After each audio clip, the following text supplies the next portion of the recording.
প্রধানমন্ত্রীকে পদত্যাগ করতে বলায় তেরে পলককে মারতে আসেন ওবায়দুল কাদের। তারপর ঘাড় ধরে পলককে গণভবন থেকে বের করে দেওয়া হয়। এবার একে একে বের হচ্ছে রহস্য। শেখ হাসিনা সরকারের পতনের পর গ্রেপ্তার মন্ত্রী, এমপি ও প্রভাবশালী নেতাকর্মীরা ডিবি পুলিশের রিমান্ডে জেরার মুখে রয়েছেন। জিজ্ঞাসাবাদে চাঞ্চল্যকর তথ্য দিচ্ছেন তারা। ছাত্র আন্দোলনের সময় অবস্থা বেগতিক দেখে শেখ হাসিনাকে প্রধানমন্ত্রীর পদে ইস্তফা দিতে বলেছিলেন সাবেক তথ্য ও প্রযুক্তি প্রতিমন্ত্রী জুনাইদ আহমেদ পলক। এ নিয়ে সেদিন গণভবনে তুলকালাম হয় বলে এবার মুখ খুললেন পলক। এ নিয়ে বিস্তারিত থাকছে প্রতিবেদনের বাকি অংশে।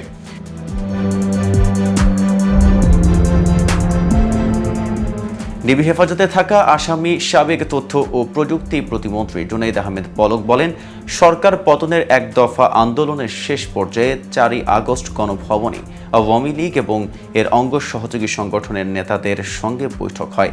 সেখানে তিনি তৎকালীন প্রধানমন্ত্রী শেখ হাসিনাকে বলেছেন, প্রয়োজনে তাকে বলি দেওয়া হোক, শিক্ষার্থীদের আন্দোলন বন্ধ করা দরকার। প্রধানমন্ত্রীকে ছাত্র জনতার চোখের ভাষা, মনের ভাষা বোঝার চেষ্টা করতে বলেন পলক। সে সময় সড়ক পরিবহন ও সেতুমন্ত্রী ওবায়দুল কাদের পলককে তেড়ে মারতে আসেন। তখন সাহসী হয়ে পলক প্রধানমন্ত্রীকে স্টেপ ডাউন করতে বলেন। আওয়ামী লীগকে মানুষ ঘৃণা করছে, থুতু দিচ্ছে বলার পর পলককে গণভবন থেকে বের করে দেওয়া হয় বলে রিমান্ডে জানান তিনি। জুনাইদ আহমেদ পলক ডিবিকে জানান, স্মার্ট বাংলাদেশ গঠনে 10 মিনিট স্কুলের সঙ্গে 5 বছর মেয়াদী সরকারের যে 5 কোটি টাকার চুক্তি ছিল সেটা তিনি বাতিল করতে চাননি। জোর করে ওই চুক্তি বাতিল করান সাবেক শিক্ষামন্ত্রী মহিবুল হাসান চৌধুরী নওফেল। কারণ 10 মিনিট স্কুলের অন্যতম কর্ণধার আয়মান সাদিক আন্দোলনকারী ছাত্রদের পক্ষে ফেসবুকে স্ট্যাটাস দিয়েছিলেন। তারা তাদের ফেসবুক প্রোফাইল লাল করেছিলেন। ডিবির জিজ্ঞাসাবাদে পলক জানান, প্রধানমন্ত্রীকে বাস্তবতা মেনে নেওয়ার অনুরোধ জানালেও তিনি মানতে রাজি হচ্ছিলেন না। এ সময় সংশ্লিষ্ট ডিবি কর্মকর্তা পলককে প্রশ্ন করেন, দেশের স্থিতিশীলতা চাইলে দায়িত্ব থেকে পদত্যাগ করেননি কেন? সে সময় নিশ্চুপ থাকেন পলক। বৈষম্য বিরোধী ছাত্র আন্দোলনের সময় গত 19 জুলাই পল্টন এলাকায় গুলিবিদ্ধ হয়ে মারা যান রিকশা চালক কামাল মিয়া। এই ঘটনায় পল্টন থানায় হওয়া মামলায় গ্রেফতার হন সাবেক তথ্য প্রযুক্তি প্রতিমন্ত্রী জুনাইদ আহমেদ পলক। নিরাপত্তার কারণে তাকে ঢাকা মহানগর গোয়েন্দা পুলিশের কার্যালয়ে রাখা হয়। অন্যদিকে নরসিংদীতে বৈষম্য বিরোধী আন্দোলনে নিহতদের পরিবারের সঙ্গে মতবিনিময় করেছেন বাংলাদেশ জামায়াত ইসলামের আমির ডক্টর শফিকুর রহমান।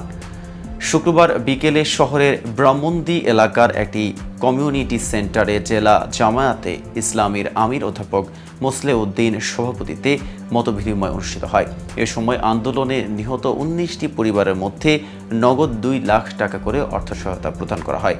প্রধান অতিথি বক্তব্যে আমিরে জামায়াত বলেন, গত 15.5 বছর একটি দলের উপর যেরকম জুলুম করা হয়েছে, সে জুলুম বাংলাদেশের অন্য কোনো দলের উপর করা হয়নি। সে দলটার নাম বাংলাদেশ জামায়াত ইসলামী। ওই দলের একে একে 11 জন দায়িত্বশীল শীর্ষ নেতাকে অত্যন্ত ঠান্ডা মাথায় বিচারের নামে জুলুম করে হত্যা করা হয়েছে। শত শত কর্মীকে গুম করা হয়েছে। হাজার হাজার কর্মীকে পঙ্গু করে দেওয়া হয়েছে। 2 নয়ন খুলে নেওয়া হয়েছে। হাত পা কেটে ফেলা হয়েছে। কি যন্ত্রণা আমরা বুকে নিয়ে চলছিলাম। কিন্তু আমরা পরিষ্কার ঘোষণা করছি, আমরা কারো উপর প্রতিশোধ নেব না। তিনি বলেন, প্রতিশোধ প্রতিহিংসার জন্ম দেয়। প্রতিহিংসা সমাজে খুনের পরিবেশ সৃষ্টি করে। আমরা সামগ্রিকভাবে ক্ষমা করে দিতে চাই, কিন্তু ব্যক্তিগতভাবে যে অপরাধ করেছেন, ইনসাফের দাবি হচ্ছে তাকে তার অপরাধের শাস্তি পেতে হবে। কিন্তু তাই বলে আমরা কেউ আইন হাতে তুলে নেব না।